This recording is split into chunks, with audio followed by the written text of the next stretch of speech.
Hey, what's going on, everybody? My name is Corey, better known as the Seaman, and I want to welcome you to another edition of the Seaman's Cinema Sitdown. So, I'm sure by now you've probably seen the trailer reaction I put up last night for this movie that we're going to eventually talk about. And I'm not gonna lie, sometimes I do a bunch of records all on one day and act like it will be the day that I'm actually posting it. So yesterday was my return to the review world, as I've mentioned in my update. I had to kind of pull my foot off the gas a little bit. And yesterday I was feeling good. I was off from work, had some time, knocked out 3 television reviews, knocked out 3 trailer reactions, and at the end of that third trailer reaction we recorded, found out that this movie dropped yesterday. So I decided to post it because I love to poke fun at myself, and I thought the reaction was pretty funny. So that's all up online. If you want to see the trailer reaction for this movie, you can see it right up there. But now, it's time to talk about the bad boy. So why don't you pull up a chair, take a seat. We are getting ready to dive in, spoiler-free, into the Lego Star Wars Holiday Special. Man, this is a good time. I really enjoyed this. When I did finish posting my trailer reaction for it yesterday, I looked at the clock and it was like 10:45, and I'm like, oh, I really want to watch this right now because that trailer was really, really funny. But I don't want to be up all night long because I knew I had to get up to do some work stuff early this morning. And I clicked on it and it was 45 minutes. I was like, oh, we are good to go. And perfect length, man. The 45 minutes was perfect for this movie. And the self-aware humor in this movie is absolutely perfect. It opens addressing something coming out of The Rise of Skywalker. Fans had issues with, reviewers had issues with, like, why didn't we know this? Then they just told us rather than putting it in the movie, and you were like, well, that's stupid because it's not canon, doesn't exist. We start out in that realm right out the gate and kind of addressing that type of a situation. And immediately I was like, 1, hysterical, 2, I wish this was canon, and 3, like, kudos to David Shane, who's the writer here. Because the whole movie from that point on is just super razor sharp, self-aware humor. Shane finds ways to poke fun at all of the things that people have issues with, specifically coming out of the last 3 Disney-oriented saga movies. And all that humor is great. As a fan who enjoyed the Disney saga, but also understands that there's some serious issues with all 3 of those movies, to have an entity be self-aware and be willing to make fun of that, something that maybe Disney and Star Wars should do more of, because I think fans could appreciate, like, alright, you tried to do this thing, you didn't do it very well, and now we've really got to stretch on some of these things and leave out other things that you're like, that could have been a 2-minute scene right at the end that would have given everybody like a, oh, that's what was going on. And just being able to admit those faults works a lot better than trying to create stories or reasoning behind the decisions that you made that didn't work. And this movie crushes on all that self-aware stuff, and even, you know, is able to poke fun at just general things from the Star Wars universe. And it's able to incorporate the entirety of the Star Wars universe. And the story that Shane comes up with is, hey, you know, the First Order is done. Everybody's back to free and peace, and we can have Life Day again. And because of one of the things that Rey's working on that's not really going the way she wants to go, she dives into the Jedi texts and finds out that there's something that happens on Life Day. And she decides to go find that, then help out with Poe's party that he's throwing. And that's kind of where the movie goes, right? You have Poe and the gang back at the base that are throwing, the party. And then you have Rey out on an actual adventure. And it's an adventure that leads her to a stone that basically opens portals in time and allows her to literally travel through the entire Star Wars timeline. And it's really enjoyable. Like, I enjoyed the way that she drops into all these different places, and the fact that she's dropping in on Masters and Padawans, because it ties into the story really well. And watching her hit all these classic moments from the Star Wars universe, it's kind of cool. And then obviously it goes sideways. And I like the sideways twist, and I like how that played out the rest of the story. And all the party beats that you jump back to just allow for wonderful moments that get a good laugh, with the rest of the characters. And personally, I think Shane does a really good job with the script here. It's 45 minutes. It's in. It's out. It's got self-aware humor. It's funny. It's Star Wars. You can tell this guy is a fan. And then same with Ken Cunningham. I think he does a good job with the directing. And both have worked in other Lego universes, both in Star Wars and things like Jurassic World and some of the other Lego properties. And Cunningham definitely has a good feel and handle on how these movies work. The pacing is wonderful. The animation is great. I love that they are able to create all these Star Wars iconic moments and images through the use of Legos. And like all the Lego movies and TV shows, they utilize the Legos really, really well. I mean, there's a moment like Rey falls through a portal and her hair pops off. She's got to pick it up, shake it off, and clean it, and then put it back on. All of those things are just really, really wonderful. And then we get moments like giving the ability to have spoilers, Kylo, Darth Vader, and the Emperor all in one room at one time.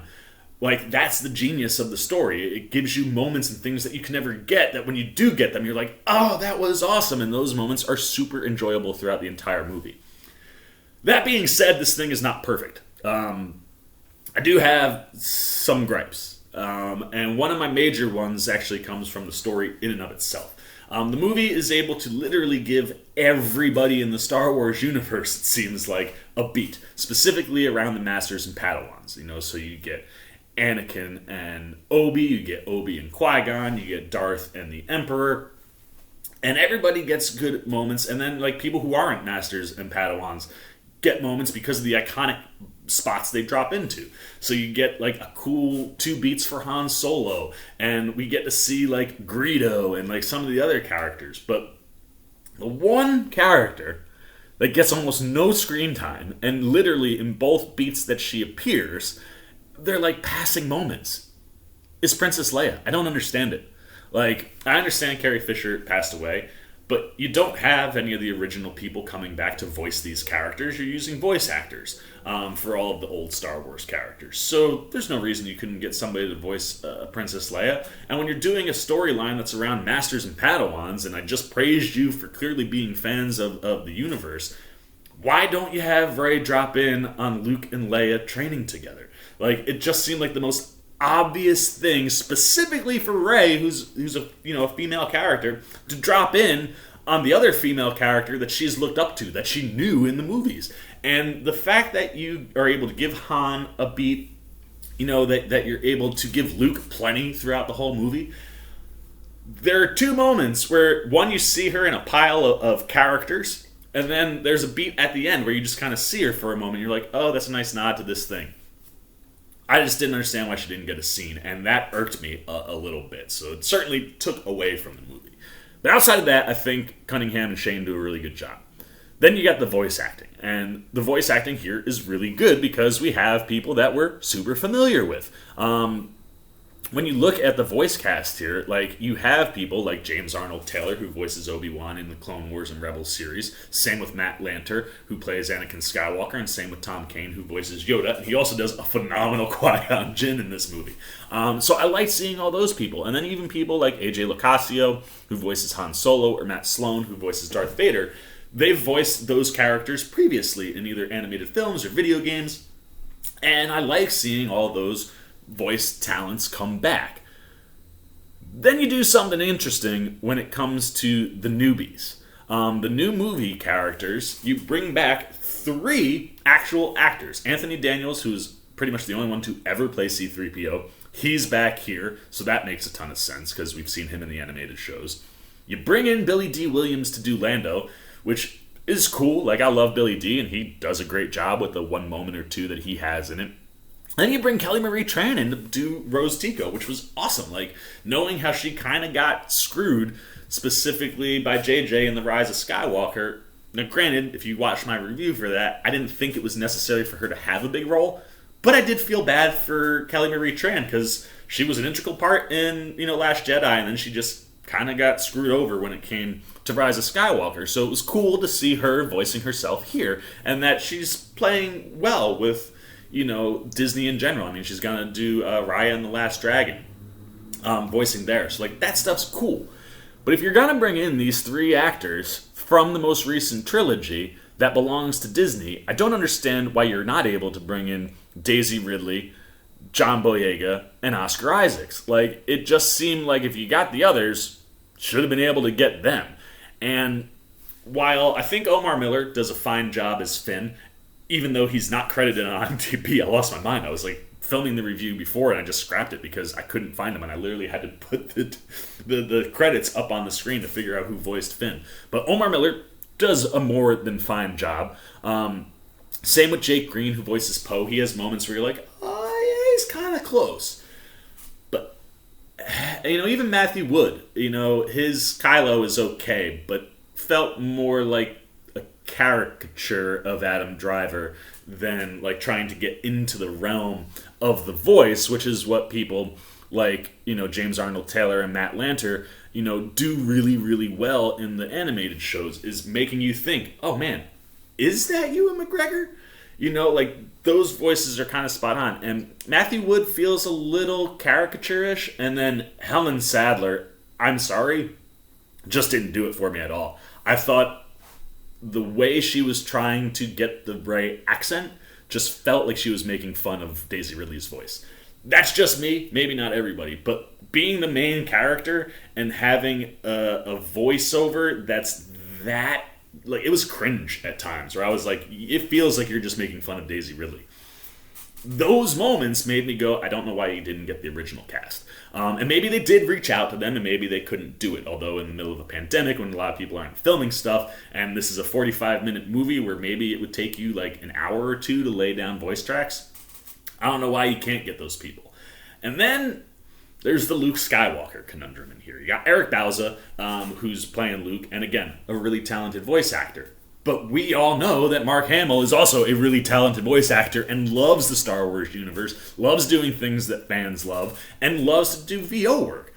I can't believe that Mark Hamill, during this pandemic, said no to voicing Luke Skywalker in this movie. So while everybody outside of like Helen Sadler and Matthew Wood a little bit, I just didn't like Helen Sadler at all. Everybody else does a fine job. It's just weird that you would bring in some of the cast members from the actual movies and not the main cast.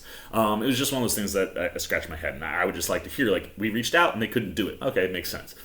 But the Kylo voicing wasn't great, and the Helen Sadler voice for Rey just didn't do it for me. So this movie's got some ups and downs to it, but overall, I think as a Star Wars fan, people are going to enjoy this. Like, I may have had my gripes and my issues, but I laughed 95% of the movie. I thoroughly enjoyed pretty much the whole thing.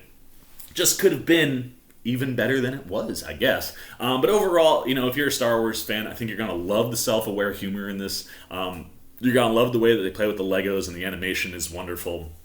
And the story is just a ton of fun. It was a really fun kind of life day adventure to put together that super, super enjoyable on the overall. So there you go, man. Those are all my non-spoiler thoughts on the Lego Star Wars Holiday Special.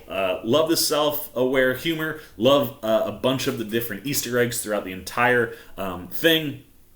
Could have just done with some better voice acting. And please, give Princess Leia something legitimate in this freaking movie. Outside of that, pretty solid. Now, I want to know what you're thinking, man. What are your thoughts on the Star Wars Lego Holiday Special? Did you enjoy? Did you think it was super funny? Did you like the self-aware humor? Did you wish Princess Leia would have gotten some more time? Did it not really matter to you? What was working? What was not working? What did you like from the animation? Which voice acting talent did you like? Did you have any issues with any of the voice acting talent? And if you haven't seen the movie, see, man, entice you to want to see it. Maybe now some of the things that are not so good could just be all positive for you going in because you're not going in blind. So if I've enticed you to want to check it out, if you were planning on checking it out, if you just don't care, all of those things down below in the comments section. As always, if you enjoyed this video, please give me a thumbs up. And if you're new, you want to come hang out with C-Man all day long as we get back to the world of reviews and trailer reactions, or just anytime we're talking, on the channel and you like what we're doing, you want to show a little love, support, you haven't yet, come join the C-Maniac Nation, man. Jump over there, hit that subscribe button, hit that little bell if you want those alerts. And until next time, for C-Man's Cinema, sit down! I've been the C-Man. I'm signing off. Peace! Well, as I live and breathe, you still here? Check out a video like this one, or this one, and hit the subscribe button so you can get alerts and check out everything the C-Man's got at the Cinema Sit Down.